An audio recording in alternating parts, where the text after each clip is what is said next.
rehetra zay fijoroana vakombelona nataon'ireo député reo boriboritany voalohany manokana dia nahitana an'izany hoe nanaovana falsification novaina nampina mihitsy ny vaton'ny candidat-panjakana sy ny candidat tsy miankina fa nitoana amin'ny fanjakana. Ireo anankiroa reo zany no nampina ao anatin'izay sabato zay ny candidat-panjakana nampina hatrany amin'ny telonjato mihitsiny. Raha ohatra ka ny vatony 900 dia natao 900 sy telonjato.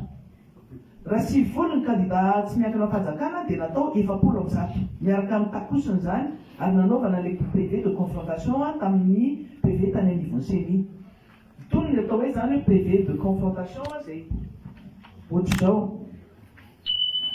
Dia manoloana ny tony zavatra rehetra zay nitranga tony atao boriboritany voalohany raha nisy zavatra ohatr'izany, nisy alabato, nisy tsy fanarahan-dalàna satria PDB tsy fanarahan-dalàna ny fampiasana ny fitaovam-panjakana, ny olom-panjakana, ny fahefam-panjakana, ny fampiasana ny chef district ny any ohatrany any amin'ny toerana hafa samihafa ny fanaovana tsindry an'ireny chef district reny mba hanao tsindry amin'ireny chef bokotany reny satria ny chef district no afaka tena hoe manendry, manolo ary manao tsindry amin'ireny chef bokotany reny. Kanefa tsy nionona tamin'ny teo anivon'ny chef district fa tany anivon'ny toerana azay tsy bureau-panjakana fa any amin'ny hôtely ny chef bokotany nandeha voriny reny candidat-panjakana reny.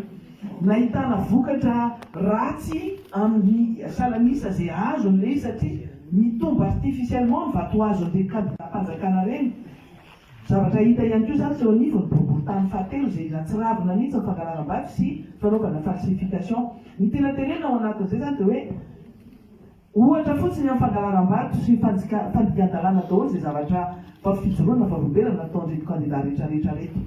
Ny tany Evangaindrano nisy ihany koa kanefa no fotoana lavabe efa fohifohy tsika dia tsy afaka hivalapatra intsony mahakasika an'izany fa manoloana ny tsy fanarahan-dalàna rehetra zay niseho ny fandikan-dalàna na ny alabato nandritry ny fifidianana nandritry ny fampielezan-kevitra tsy fanarahan-dalàna ny karazana alabato rehetra nitranga tamin'ny andro fifidianana na tany amin'ny SRMV zany na tany amin'ny CENI zany na tany anivon'ireny birao-pifidianana mihitsy na tany an-tranony birao-ny fokotany zany na ny an-tranon'olona tsotra PDB zany za zavatra hita zany ary na tonga antsika avy aty amin'ny vondrona firaisan-kina sy ireo rehetra miaradia dia vondrona firaisan-kina hoe fifidianana tsy madio, fifidianana maloto, tsy mangarahara ary tsy nalalaka iny fifidianana zay nitranga izay natao iny.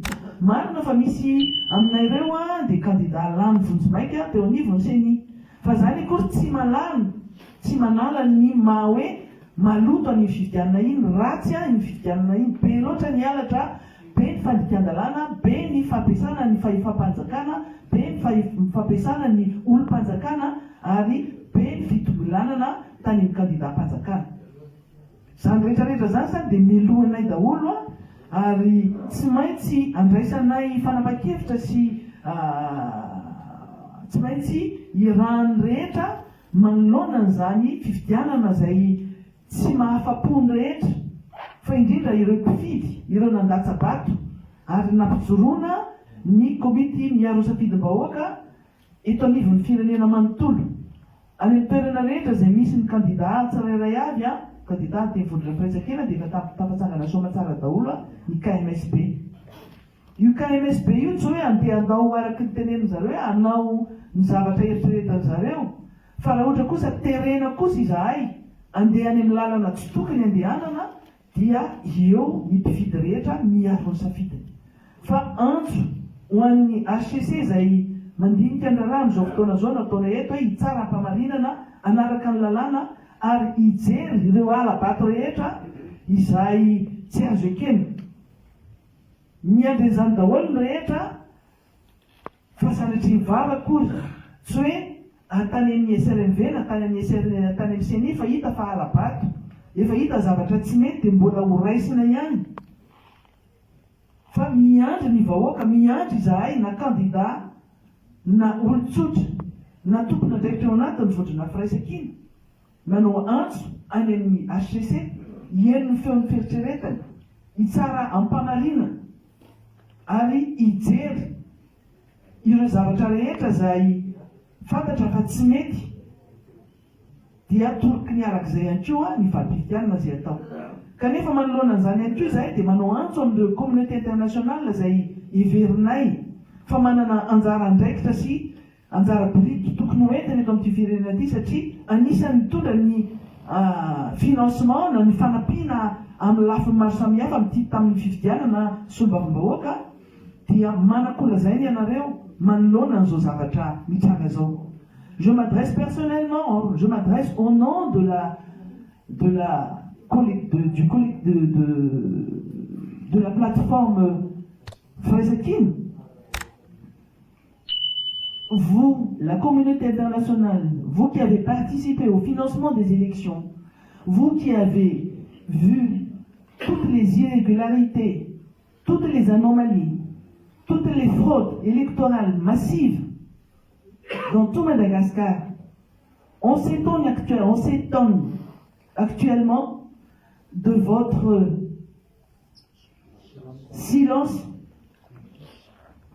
votre mutisme par rapport à tout ce que nous avons soulevé aujourd'hui, hier et demain encore. Nous allons encore parler de toutes ces fraudes. Donc par rapport à tout cela, nous faisons appel à vous.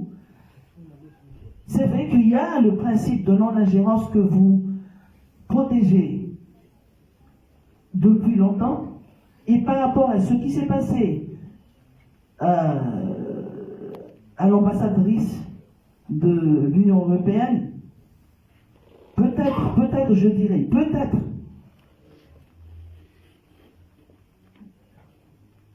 mais aujourd'hui, nous vous sollicitons de dénoncer, de réagir et d'agir par rapport à toutes ces fraudes.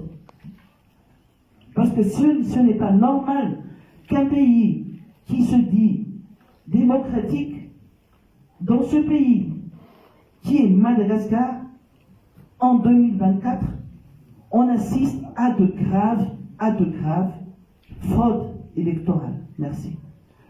Ianareo rehetra ihany koa izay mpanao gazety izay mahita ny zavatra rehetra izay tsy mety teto amin'ity firenena ity manoloana an'izao alabato matsiravina zao isaorany ianareo napitany ireny satria hitany ihany koa fa tena niasa be ianareo mpanao gazety napafantatra ireny zavatra rehetra izay tsy mety.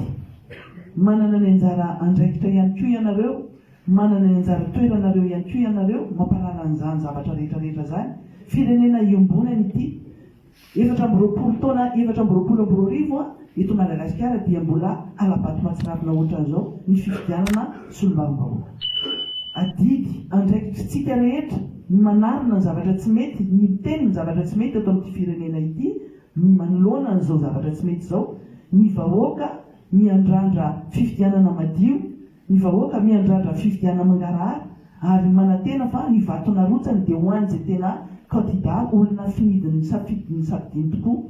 Kanefa izay ny zavatra mitranga amin'izao fotoana izao.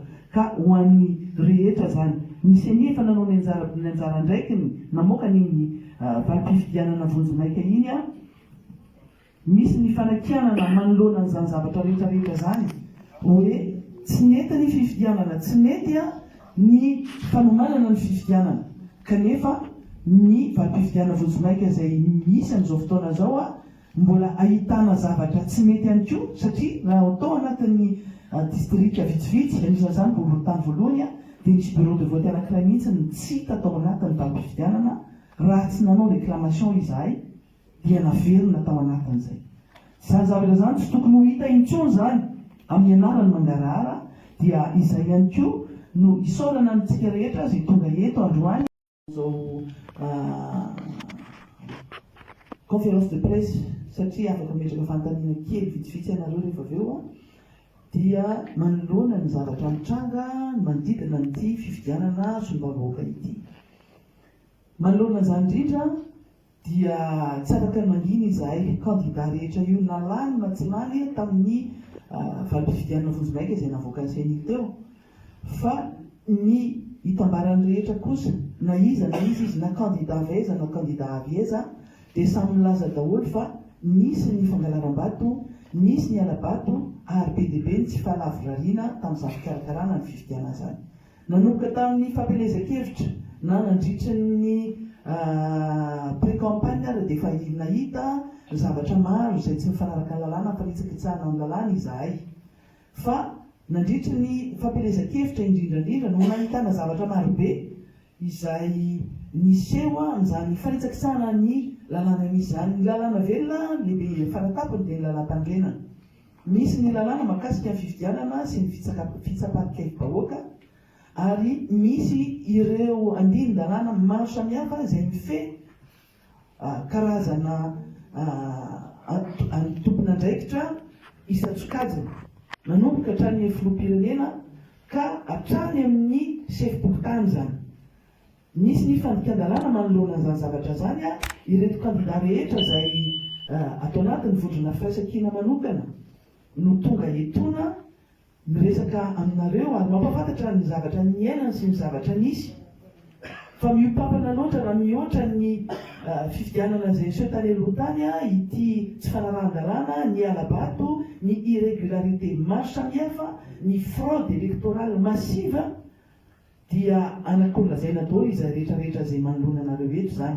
Ka eo indrindra zany no tsara hisintomana ny saintsika hoe ny zavatra nitranga, ny zavatra nataony ireo mpitondra fanjakana sy ireo kandida-panjakana, satria nisy natao hoe kandida-panjakana sy ireo indépendant tohanan'ny fanjakana. Ny zavatra nataon'ireo olona ireo no lazaina fa nataony avy aty amin'ny kandida ny vondrona firaisan-kina.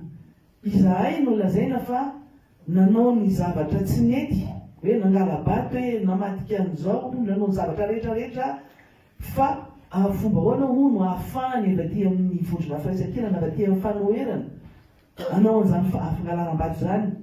Tsy manana zo nanendry olona nanankiray ary mikarakara tao anatin'izany fifidianana zany tany na teo amin'n'ivon'ny CENI zany, na ny ratsy mangaika ny CENI zany, na ny teo amin'ny fanendrenan'ireny chef district reny zany, na ny fanendrenan'ireny chef pokotany sy ny délégué administratif sy ireo membre na bureau de vote sy sisa izay nanahirana tokoa no nanana fantatra hoe izy ireo olona izay natao nandrafitra an'izany fifidianana zany.